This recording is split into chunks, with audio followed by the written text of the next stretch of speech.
Hello viewers, నేను మీకు ఈ వీడియోలో నా యొక్క పర్సనల్ ఎక్స్పీరియన్స్ ఒకటి షేర్ చేసుకుందాం అనుకుంటున్నాను. అదేంటంటే నేను బెంగళూరు నుంచి విజయవాడకి బైక్ వెళ్ళాను అనమాట. ఒక్కడే సోలోగా.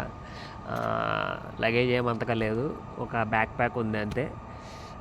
సో ఆ ఎక్స్పీరియన్స్ మీతో షేర్ చేసుకోవాలనుకుంటున్నాను. సో అదేంటంటే నేను బెంగళూరులో బ్రూక్ ఫీల్డ్ అంటే మార్తాలి, దాదాపు అందరికీ ప్రతి తెలుగు పర్సన్కి ఈ పేరు అనేది వినే ఉంటారు ఖచ్చితంగా. సో మార్తల దగ్గరలో బ్రూక్ ఫీల్డ్ అనే ఒక ఏరియా ఉంది, ఏసీఎస్ లేఅవుట్. అక్కడి నుంచి నేను స్టార్ట్ చేశాను నా జర్నీ అనేది. అక్కడి నుంచి మొదలయ్యి మనకి బెంగళూరు నుంచి హోస్కోటే తర్వాత కోలార్ తర్వాత పలమనేర్ తర్వాత చిత్తూరు తర్వాత తిరుపతి, అక్కడ దాకా వచ్చాను. ఆ తర్వాత నేను ఏంటంటే గూగుల్ ఇదంతా స్ట్రైట్ రూటే మనకి బెంగళూరు టు విజయవాడ, అటు ఇటు టర్నింగ్స్ తీసుకోవాల్సిన ఏమి ఉండదు. కానీ తిరుపతి దాకా వచ్చాను. తిరుపతి దాకా వచ్చిన తర్వాత మనకి 2 రూట్స్ ఉంటాయన్నమాట అక్కడి నుంచి. ఒకటి వచ్చేసి వెంకటగిరి నుంచి గూడూరు రీచ్ అవ్వచ్చు. ఇంకొక వే వచ్చేసి శ్రీకాళహస్తి, నాయుడుపేట నుంచి గూడూరు రీచ్ అవ్వచ్చు. నేను గూగుల్ సజెస్ట్ చేసింది కదా అని చెప్పేసి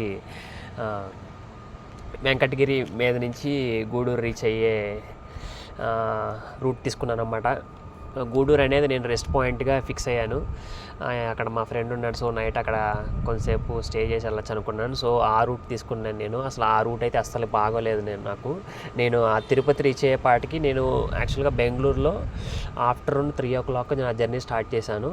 తిరుపతికి దాదాపు 9కి రీచ్ అయిపోయాను. అక్కడి నుంచి నాకు గూడూరు చేరుకోవడానికి 3 hours పట్టింది.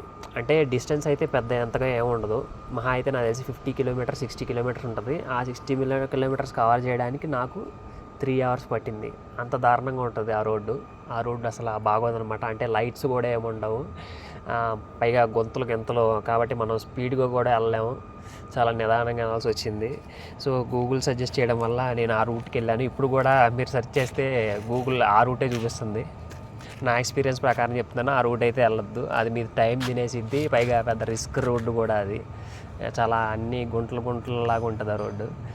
సో నేనైతే తిరుపతి దాటిన తర్వాత శ్రీకాళహస్తి, నాయుడుపేట ఆ విధంగా వెళ్ళమని చెప్పి సజెస్ట్ చేస్తాను. సో గూడూరుకి వెళ్ళేపాటికి నాకు నైట్ 12 అయింది.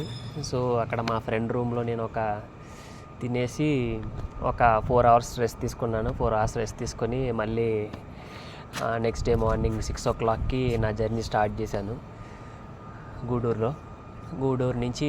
గూడూరు తర్వాత నెల్లూరు తర్వాత కావలి తర్వాత ఒంగోలు తర్వాత చిలకలూరుపేట తర్వాత గుంటూరు తర్వాత విజయవాడ. గూడూరులో నేను 6 o'clock స్టార్ట్ అయ్యాను. విజయవాడ వెళ్ళేపాటికి 11 o'clock కల్లా రీచ్ అయిపోయాను.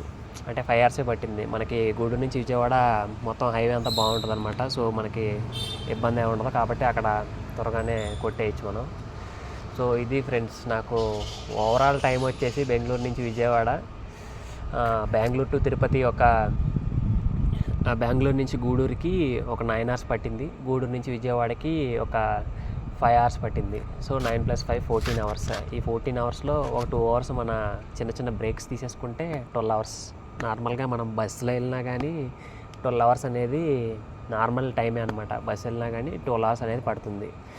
నేనైతే బెంగళూరు టు విజయవాడ ఈ రూట్ ద్వారా వెళ్ళాను. మనకు మల్టిపుల్ రూట్స్ అనేవి ఉన్నాయి. సో బేస్డ్ ఆన్ మీ ఇంట్రెస్ట్ మీరు అలా వెళ్ళచ్చు అనమాట. సో ఇది ఫ్రెండ్స్, జస్ట్ నా పర్సనల్ ఎక్స్పీరియన్స్ మీతో షేర్ చేసుకోవాలనుకున్నాను అంతే. That's all. Thank you. So ఇంకోటి విషయం చెప్పడం మర్చిపోయానంటే, నేను ఈ బెంగళూరు టు విజయవాడ రైడ్కి పల్సర్ 125cc బైక్ ఉపయోగించి వెళ్ళానమాట. సో అది మైలేజ్ అరౌండ్ 45 ఇస్తుంది హైవే మీద మనకి. So that's all friends. Thank you.